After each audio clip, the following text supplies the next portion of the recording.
GM, my dear friends, how's it going? Welcome back to another episode of the WorldWiDeFi show.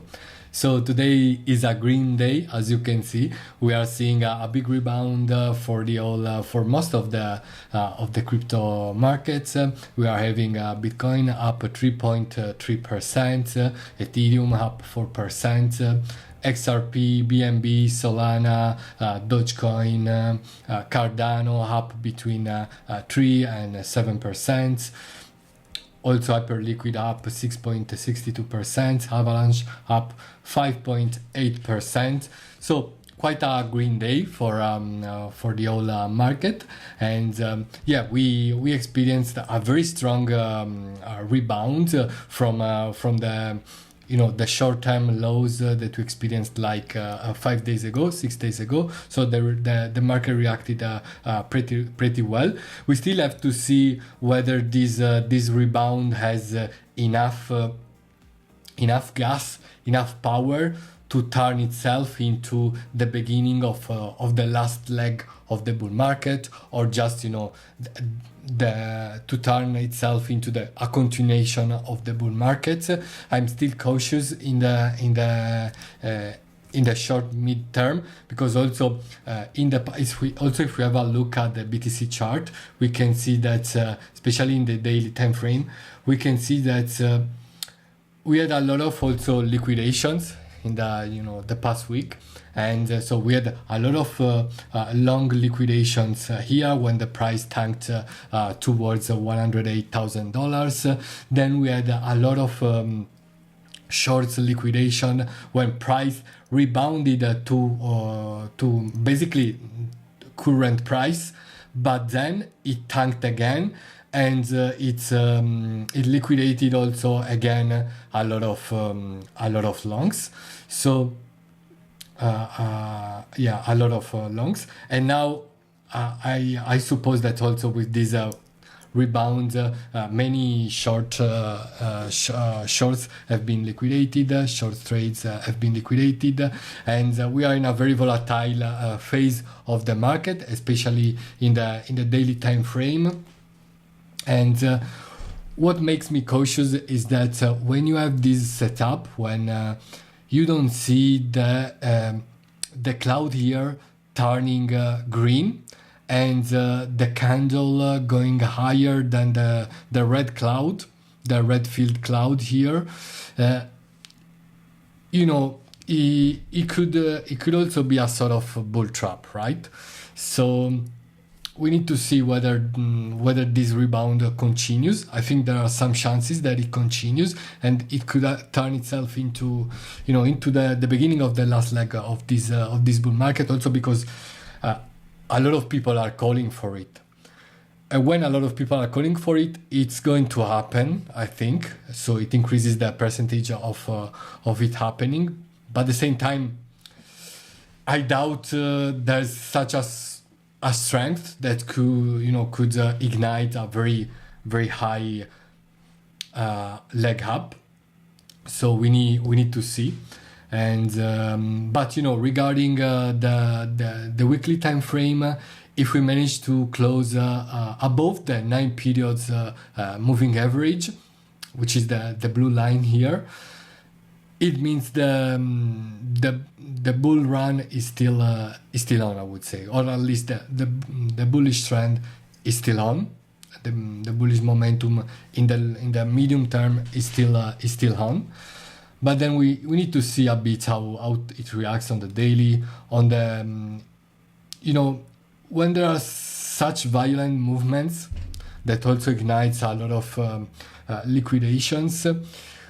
We then need to see if there is enough momentum to continue towards also the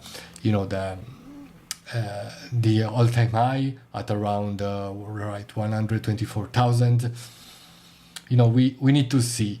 I think that the price could go a bit lower in the upcoming hours, and also June tomorrow, and stay inside the cloud, which would also continue to signal a very uncertain phase of the market, in my own view. And let's have a look at Ethereum. The same applies to Ethereum, which also a bit, late according to the trend that both BTC and the whole crypto market are experiencing it. In fact, in the daily, Ethereum is still inside the clouds, and I suppose in the weekly still below. No, actually, it is also higher than the. It remains higher than the short-term moving average, which is quite cool. So yeah, I'm still a bit cautious, right? So let's see. Then we have gold approaching almost $3,900 per ounce. It's crazy. It scares me a bit because when gold goes so high, it means also something is happening or is about to happen on the macro level. So either a lot of inflation or a big crisis. I don't know. I'm still a bit cautious here as well, according to this price, which, I mean, it's very good to see gold hitting such a higher milestone. But, sooner or later, it will have to. It retraced a bit after the past bullish week. So we are back at 97.5, 97.54, and so obviously this is in line with the opposite sentiment and risk on assets that are going higher, while the dollar index is going lower again, and it could mean the continuation of a bear market for the dollar. But I don't know. I think there's gonna be some support here around 97.47. So let's see. Because in the weekly there are still it looks like a bottom is forming, right? So in the mid long term, I'm bullish on the dollar. I think what we could see is that maybe gold will cool off, and dollar will take will rally a bit, and will also take the place of gold for a while in the upcoming months. This is my feeling, but maybe I'm wrong. So moving to token unlocks, well, we have a very boring unlocks week, actually, not a lot of unlocks, and today we have 120 millions being unlocked in the market, most of them BTC, and yeah, so let's have a look also at L2Bit.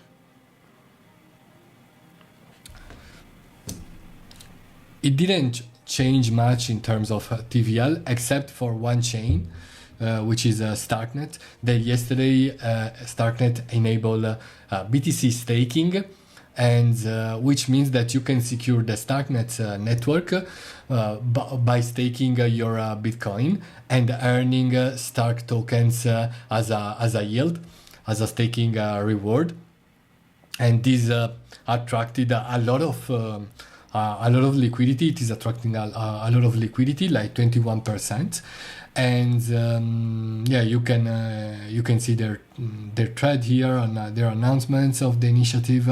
This came after 1 year of work, so congratulations to my Starknet friends and to the team, to the core devs, and they did a terrific job.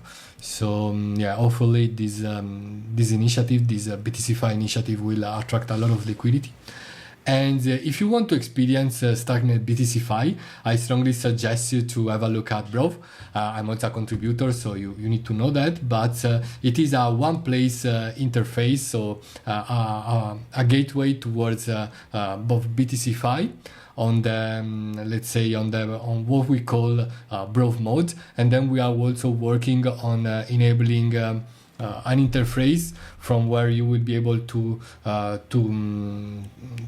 to use different Bitcoin scaling solutions such as Stacks, Babylon, and so on, and also like using the Lightning Network. But at the same time, you'll also be able to take advantage of BTCFi initiative on Starknet, because we aggregate a lot of yields here. So for example, you can see that we are also offering the Troves staking liquid assets that would let you earn 140% APY, so very strong, very high APY. And then there are also other yields that can be accessed through Vesu. And first of all, you can also once you land on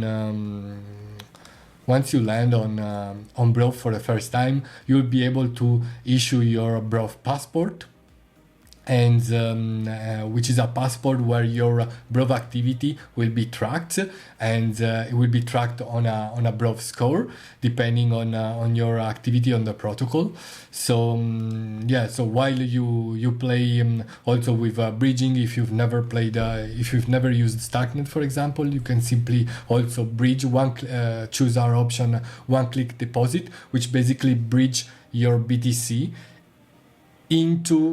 directly into a vault, and so in the middle it drops it into WBTC, of course, but you can just deposit them with just one click. So with an action that unites both bridging and depositing into a vault.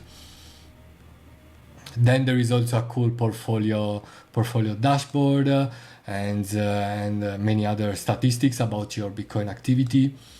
And then there is also the concept of Broth boxes, which are it is a concept where basically you can check your own, based on your Bitcoin activity, you can unlock some rewards issued by the creator of the box itself, and within these boxes we can track we can prove your Bitcoin activity. So for example, if you are new to Bitcoin and you have made, for example, more than so at least one transaction between 2009 and 2028, and you have moved at least more than one sats and less than 100,000 sats, you will get a Bitcoiner beginner. So you will be able to complete the Bitcoiner beginner